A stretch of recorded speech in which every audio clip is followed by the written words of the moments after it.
Vin chu SML Super GS le Tata Sk hi Khalh dan chu nang renga abun dan hi ai nang lo ve seta abun dan karon tilangang chete nei nang lo ve heng hoi air ania heng hoi air brake ania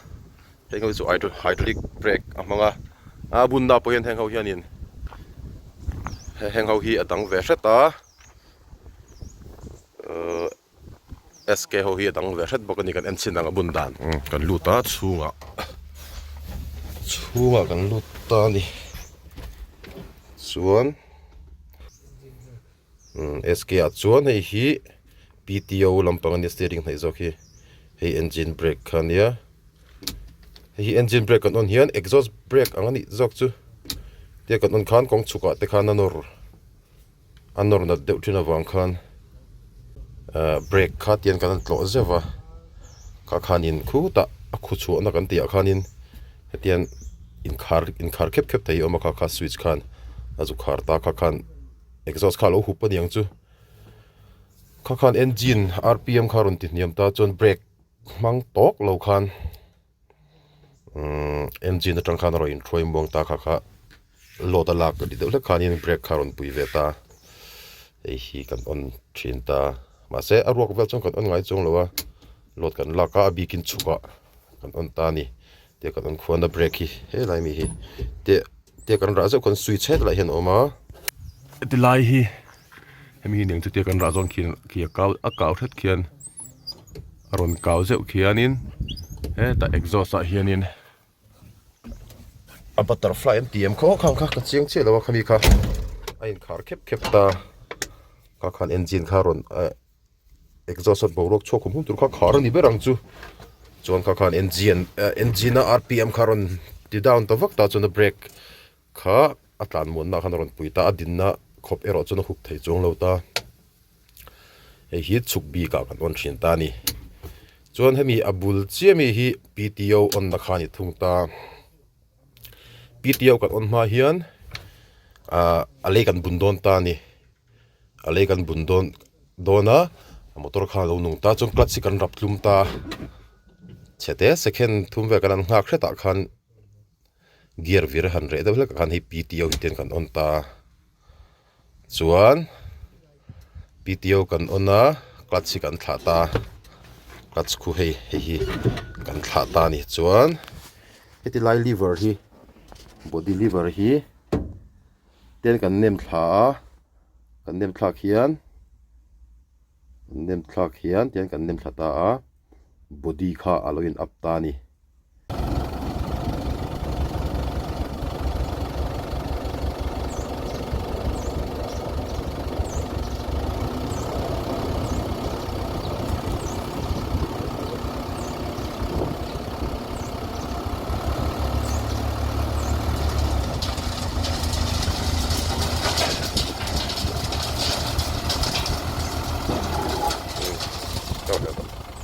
chuan kan du tok china thian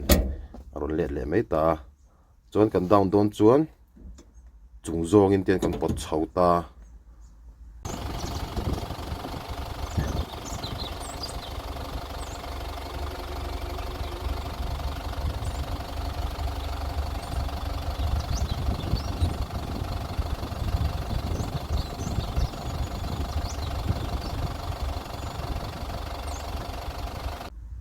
tian abodi kha rin down vele thunga chuan khami kan ti zo khan PTO hi he kan off le chen ta ni he off thei ngil zo hi oma off thei ngil hianin gear hi ati sak phak vek ni hen ka hria chu hei PTO hi te off le turani om zia chu kan bun don chuan a steering hnai lampang jok PTO hi clutch kan ra fulanga kan onanga chuan clutch kan thlanga hemi lever hi nuai zongin te kan nem thla han body ain up don ani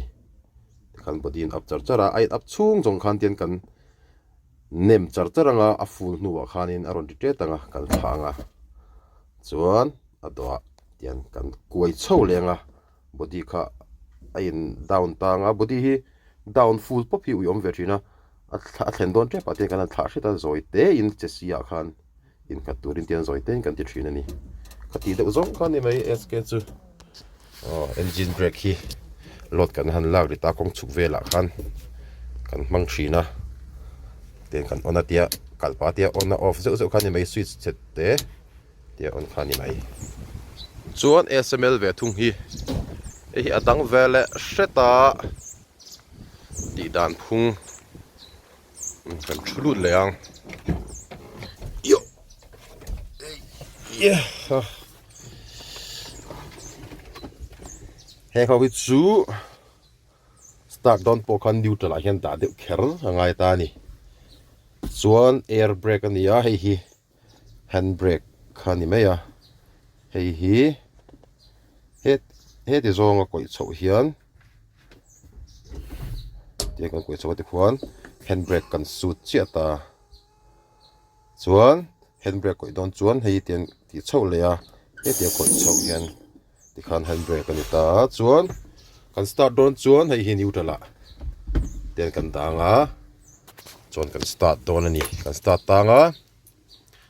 chuan abun dan ve hi adang ve hreta he ti lai hi ni ve thung ta hei hi he tian PTO ang kha PTO kha ve tho khan ta hi tian kan kual chho ta nga chuan kan kual chhowa hei hi lai hi up down up triple lo tin omani hi ti hian he la kan ti hian a in up ta a hei ti zonga koi chho tu ni hei tian ala hian kan ta chu kan down le don khan tian he ta hian ten kan ta thata ti khan in down ta hetla hi ma hin per khep thei boka chuan ti khan kan tia the tian hung zo kan ta chho hian ti khan body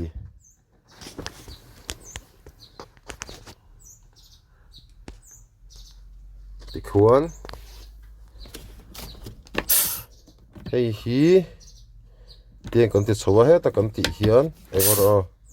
PTO hi tian hei hi ti zo he kan koi chowa chuan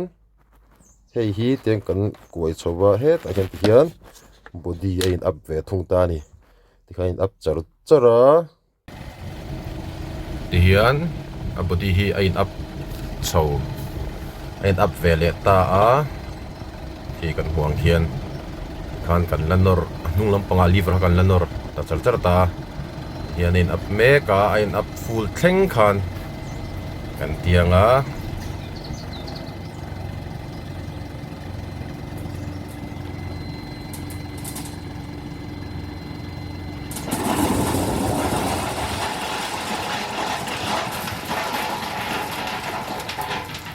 chuan in up zoa